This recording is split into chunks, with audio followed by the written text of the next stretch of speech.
আচ্ছা, কখনো ভেবেছেন কি একটা প্রতিমা কখন দেবী হয়ে ওঠেন? কেন ষষ্ঠী বা সপ্তমীর রাতে পুরোহিত মন্ত্র পাঠ করে বলেন, এবার মায়ের প্রাণ প্রতিষ্ঠা হলো? আসলে এ শুধু আচার নয়, এর ভেতরে লুকিয়ে আছে গভীর আধ্যাত্মিক রহস্য। আজ আমরা জানব প্রাণ প্রতিষ্ঠার সত্য তাৎপর্য, এর আধ্যাত্মিক দিক, আর ঠাকুর শ্রী রামকৃষ্ণদেব ও মা শারদামণির অমূল্য উপদেশ। প্রাণ প্রতিষ্ঠা শব্দের মানে হলো প্রাণ প্রতিষ্ঠা করা।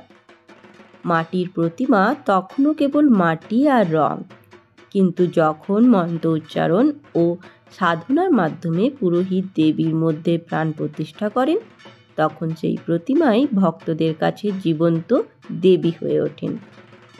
এই আচারই মূর্তিতে প্রাণের সঞ্চার করে। কেন প্রথমে প্রাণ প্রতিষ্ঠা করা হয়? শাস্ত্রে বলা হয়েছে, যখন কোনো প্রতিমা বা দেবী মূর্তি গড়া হয় তা প্রথমে একটি সাধারণ শিল্পকর্ম, কিন্তু দেবতাকে আহ্বান না করলে তিনি সেখানে স্থায়ীভাবে বিরাজ করেন না। প্রাণ প্রতিষ্ঠার মাধ্যমে পুরোহিত মন্ত্রে আহ্বান করেন, হে মা, তুমি এসো, এই প্রতিমার মধ্যে অধিষ্ঠান করো। তখন মাটি নয়, তা হয়ে ওঠে মা দুর্গার জীবন্ত প্রতিরূপ। এই আচারটি সাধারণ সপ্তমী বা অষ্টমীতে সম্পন্ন হয়, যখন ভোরের আলোয় গঙ্গা জল আনা হয়, সেই জলেই দেবীর মধ্যে প্রাণ প্রতিষ্ঠা করা হয়। চলুন এবার জানি এর আধ্যাত্মিক রহস্য।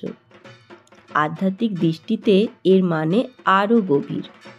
ঠাকুর শ্রী শ্রী রামকৃষ্ণদেব বলেছিলেন, ভক্তের হৃদয়ে যখন ভগবানকে ডাকা হয়, তখন তিনিই আসেন। ঈশ্বরের জন্য ভক্তের প্রেমই আসল প্রাণ প্রতিষ্ঠা। শুধু প্রতিমা নয়, ভক্তের হৃদয়ে আসল প্রাণ প্রতিষ্ঠা ঘটে। যখন আমরা নিষ্ঠা, প্রেম ও বিশ্বাস নিয়ে মাকে ডেকেছি, তখন মা আমাদের মনে অধিষ্ঠান করেন। শ্রী শ্রী মা শারদা দেবীও বলেছেন, তোমরা মাকে ডাকো, তিনি সাড়া দেবেন। তার আসল আসন ভক্তের হৃদয়। অতএব প্রাণ প্রতিষ্ঠা মানে শুধু মন্ত্র নয়, আমাদের হৃদয়কে মায়ের আসন বানানো। চলুন এই প্রাণ প্রতিষ্ঠা নিয়ে অনেক অজানা কিছু তথ্য আছে, তা আজ আপনাদের সাথে শেয়ার করি। প্রাণ প্রতিষ্ঠার সময় পুরোহিত নিজে প্রাণশক্তি দেবীর মধ্যে সমর্পণ করেন, তারপর আবার তা ফিরিয়ে নেন। এই জন্য এই আচারটি খুব গভীর মনোযোগ ও শুদ্ধতায় করা হয়। মন্ত্রপাঠের মধ্যে থাকে আহ্বান, প্রতিষ্ঠা, সংস্থাপন, অর্থাৎ দেবীকে ডেকে এনে বসানো। সাধারণ ভক্তরা তখন চোখ বুজে ধ্যান করেন, এখন মা এসেছেন, এখন তিনি আমাদের মাঝে।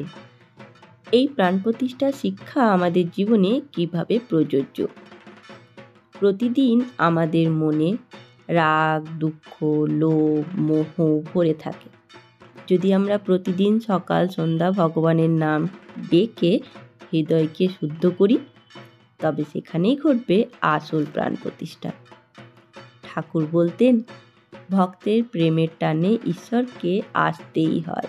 অতএব আমাদের জীবনে প্রতিটি দিনে ভক্তির মাধ্যমে হৃদয়ে মাকে প্রতিষ্ঠা করতে হবে। প্রতিমায় প্রাণ প্রতিষ্ঠা একদিনের আচার, কিন্তু ভক্তের হৃদয়ের প্রাণ প্রতিষ্ঠা চিরন্তন সাধনা। তাই চলুন আমরা শুধু প্রতিমার সামনে নয়, হৃদয়ের মন্দিরেও মাকে প্রতিষ্ঠা করি। জয় মা দুর্গা, জয় ঠাকুর, জয় মা।